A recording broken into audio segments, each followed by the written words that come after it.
proposito di controlli, interviene il vice segretario nazionale del sindacato FSP Polizia di Stato, Raffaele Padrone. Sentiamolo. Ben ritrovati cari telespettatori, grazie direttore di questa ulteriore possibilità. Parliamo ancora di Covid-19, parliamo ancora di sicurezza Covid-19. Oggi la tematica che voglio trattare sono due. Una riguarda i controlli effettuati fino adesso dalle forze dell'ordine e la seconda i reati informatici. Due temi molto importanti. Riguardante il primo vi voglio assicurare che i controlli vengono effettuati, i controlli ci sono già 2.700.000 le persone controllate ad oggi e pensate che ci sono anche i trasgressori, ovviamente. I trasgressori sono stati solamente nel periodo pasquale 14.000, quindi 14.000 è una cifra se rapportata alla ammenda che si deve pagare. Parliamo di 300 euro, parliamo di 4.000 euro. Allora noi dell'FSP facciamo una proposta al nostro governatore Fedriga e al nostro assessore alla salute, il dottor Riccardi, ma al gruppo parlamentare e regionale del Friuli Venezia Giulia. Io vorrei che questi soldi sulle contravvenzioni chiaramente elevate in Friuli Venezia Giulia venissero utilizzate per la sanità, per dare la possibilità a quelle strutture mediche che ancora lamentano le mancanze di dispositivi di sicurezza o le strumentazioni idonee per salvare qualche vita umana, siano utilizzate per acquisti specifici nel campo della sicurezza.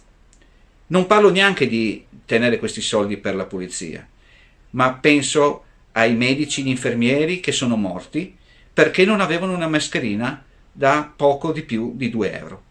Credo che sia molto importante e questo appello lo faccio, ripeto, ai nostri rappresentanti politici perché a Roma ne parlino e lo faccio chiaramente al nostro governatore Fedriga per avere una risposta più celere. La seconda tematica, dicevo, è quella riguardante i reati informatici. Purtroppo ha una caratteristica, è monotematica, anche questa Covid-19.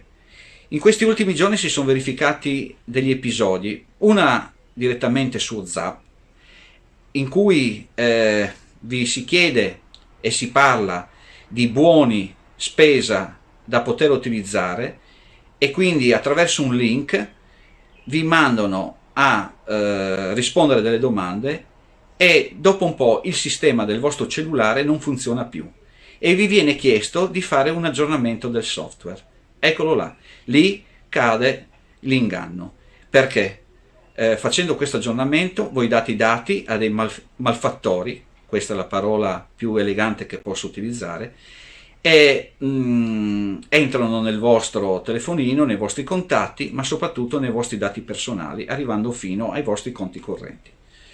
Una seconda truffa viene messa in online e praticamente attraverso un concorso, utilizzando nominativi di aziende importanti nel commercio, vi fanno rispondere a delle domande, vi fanno la promessa di un premio e a quel momento vi chiedono di inserire dei dati perché avete vinto. Anche lì cosa accade? Accade che entrano nel vostro sistema e sarete truffati e c'è una sistemazione di phishing, così chiamato, che vi azzererà non solo il conto corrente in banca, ma una truffa online diretta nel vostro cellulare. Quindi attenzione, nell'eventualità riceveste questi messaggi, contattate per favore la polizia postale o direttamente il link del Ministero dell'Interno e della Polizia di Stato e del commissariato online della polizia. Grazie e ci vediamo la prossima settimana.